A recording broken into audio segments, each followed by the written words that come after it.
प्रणाम जोड़ी हाथ प्रभु की न प्रणाम। एक बात आप लोग बतलाइए, पति पत्नी को प्रणाम करता है? पति पत्नी को प्रणाम करता है? कहने में संकोच क्यों करते? करते हैं क्या? नहीं करते तो गर्व के साथ कहिए नहीं। ठीक है, ये हुआ बात। मतलब इनका संख्या ज्यादा तो आप दब करके बोलिएगा। पति पत्नी को प्रणाम करता है? नहीं।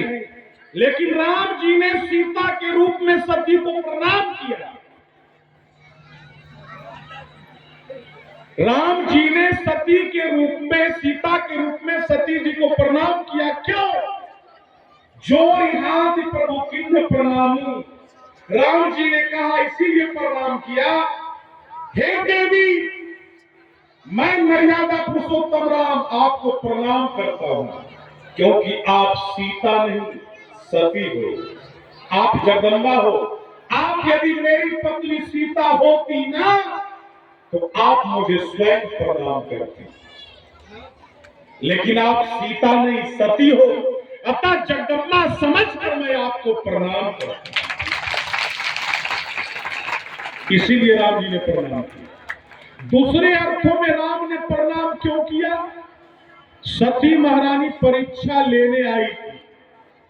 परीक्षा लेने वाले को गुरु कहलाया जाता है। जो परीक्षा लेने के लिए आगे वो गुरु कहलाता।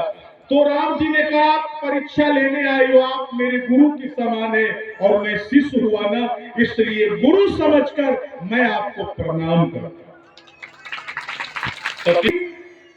आप जंगल में अकेले क्यों घूम रही हो?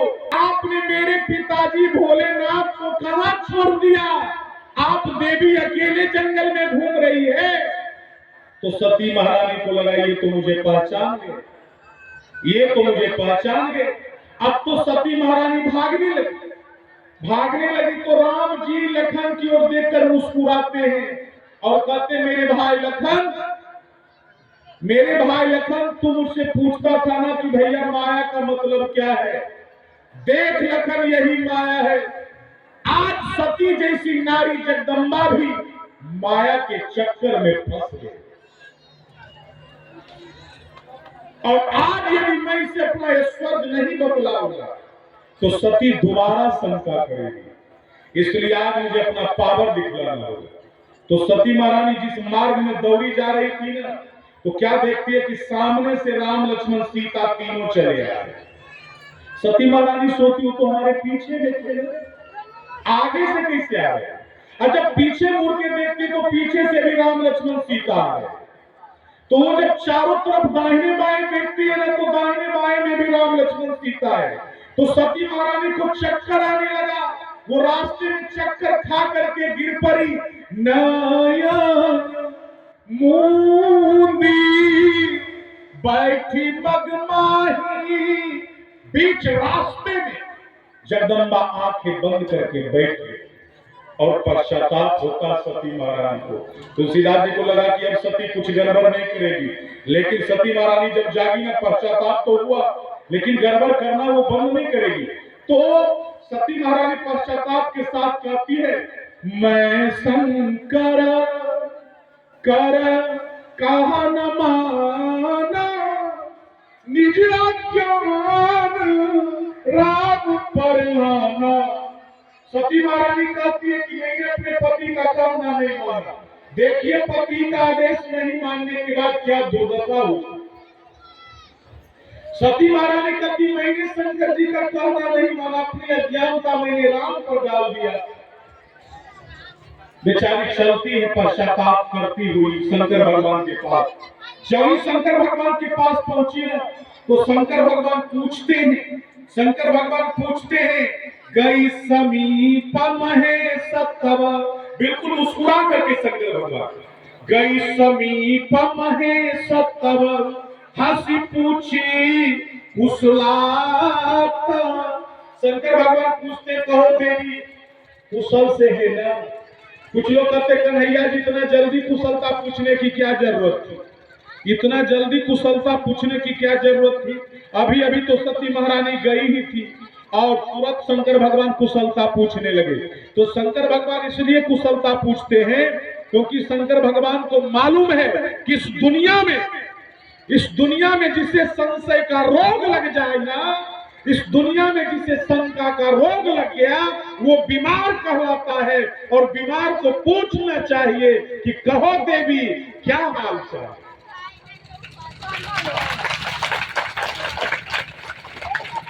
शंकर भगवान कहते हैं देवी सत्य पर भार रखो, सत्य पर भरोसा रखो, सत्य पर विश्वास रखो, झूठ मत बोलना देवी। देखिए नारी में जो अवगुण 8 सदा उड़ रहा है, 8 अवगुण रहता है हमेशा। उसमें एक अवगुण क्या है? झूठ बोलने, बिना मतलब का झूठ बोल दे। कोई सिंह पुच्छी नहीं रहे फिर भी झूठ बोल दे। शंकर भगवान विश्वास दिलाते, कहते आप सत्य पर भार तो रखो देवी, झूठ मत बोलना, क्योंकि शिव जी को मालूम है आज सती जब बोलेगी झूठ बोलेगी। उन्हें मालूम है, इसलिए पहले चेतावनी देते हैं कि झूठ मत बोलना, सच बोल। हेलो,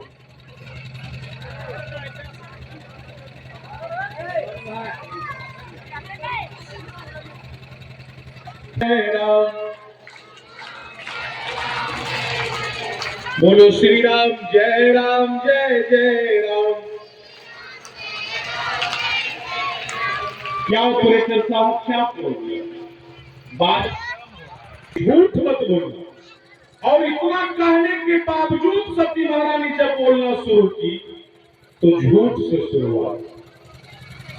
सत्य से कोई लेना देना नहीं, केवल झूठ बोलती है। क्या करती है सती महारानी?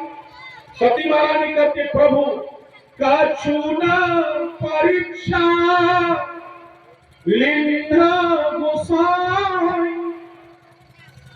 मैंने कोई परीक्षा नहीं, एक असत्य, एक झूठ को छिपाने के लिए आदमी को 100 बार झूठ बोलना पड़ता है। जरा ध्यान दीजिएगा, एक झूठ को छिपाने के लिए आदमी को 100 बार झूठ बोलना पड़ता है। ये कोई देहाती बात नहीं है, शास्त्रीय कथन है। एक झूठ को छिपाने के लिए 100 झूठ बोलना। एक आदमी मंसरपुर का था, उसे जाना था पटना, बेटे को लेकर के। बेटा पटना में पढ़ता था, तो घर में डट करके जम करके नाश्ता कर लिया। इंटरसिटी ट्रेन पकड़ना था 5:37 में। तो घर में डट करके नाश्ता किया और चल दिया। कहा भागा, अभी अभी घर में डट करके नाश्ता किया है, ट्रेन तो स्टेशन पर रुकेंगे, हर स्टेशन पर बेचने वाला आएगा, तो मैं तुझे कितना खिलाते पिलाते चलूंगा। तो बेटा कहा बाबूजी देर मत करो, नहीं तो मैं कह दूंगा। जो ही लड़के ने कहा कि मैं कह दूंगा, तो बाप ने झट से पकौड़े लेकर के खिला दिए। गाड़ी खुली, अगले स्टेशन क्यूल में